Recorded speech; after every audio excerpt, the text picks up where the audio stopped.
when I was in high school, I would quite often go into the Harvard Observatory and look at things, planets, particularly with their great refractor there at Harvard.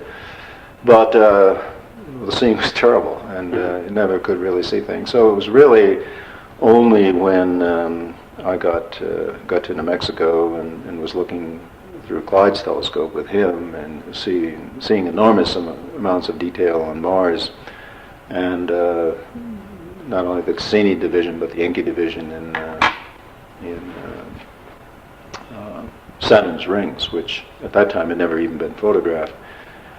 I developed this keen interest in planets, and I would very often go and work with Clyde, doing my own sketches and drawings of Mars and the so-called canals, and which I could see quite clearly. And of course, it was only after we sent spacecraft there that we realized that these what appeared to be linear features were just sort of an alignment of geological and albedo features on Mars. Would your sketches of the canals or these linear features agree with Clyde's? Yeah, quite well. Yeah. Quite well. We would draw independently. Of course, Mars rotates between the time that Clyde would observe and I would observe. He was very much better than I was, but there was fairly good agreement. In those days, one could see far more with the eye than you could achieve with photography.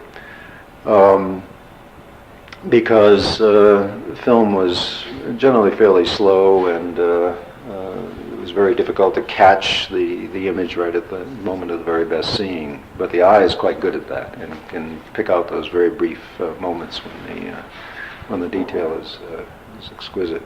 What telescopes were you using then? Initially, it was with Clyde's. I think it was a 9-inch. Telescope, but he was in the process of putting together this monster in his backyard,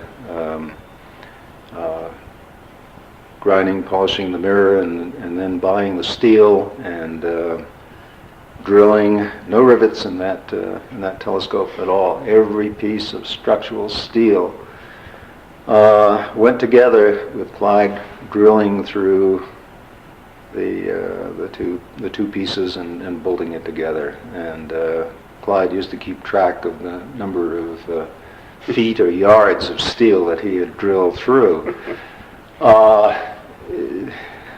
He had boundless energy, and he just worked on that project every spare moment, building this monstrous tube and the axes on which it would rotate, and eventually it came time to pour the pier for it, and so we all turned out with our shovels and our wheelbarrows, and the cement truck would come in and dump the concrete in Clyde's yard. We'd then shovel it into wheelbarrows and push it over and dump it into the piers, and eventually had to shovel it into the forms of the piers. And in that way, the telescope came into being.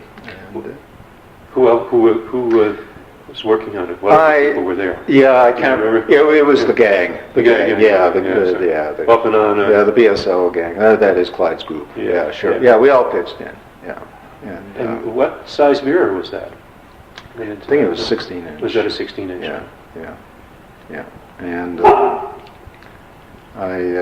and it performed beautifully. I mean, it was precarious to observe from that telescope. I mean, you were up on all kinds of temporary structures, boards stretched from one beam to another, scaffolding and so on, leaning out, trying to keep up with an eyepiece, which was moving along at a fairly good clip because this thing was large enough that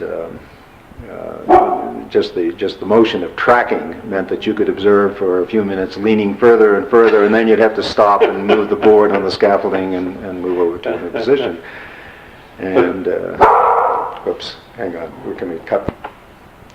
That telescope with its steel beams and so forth, was then moved from that site to another home after he moved. And Yes. so it still Mhm. exists in his backyard Yeah. on on the corner of West and Union Mhm.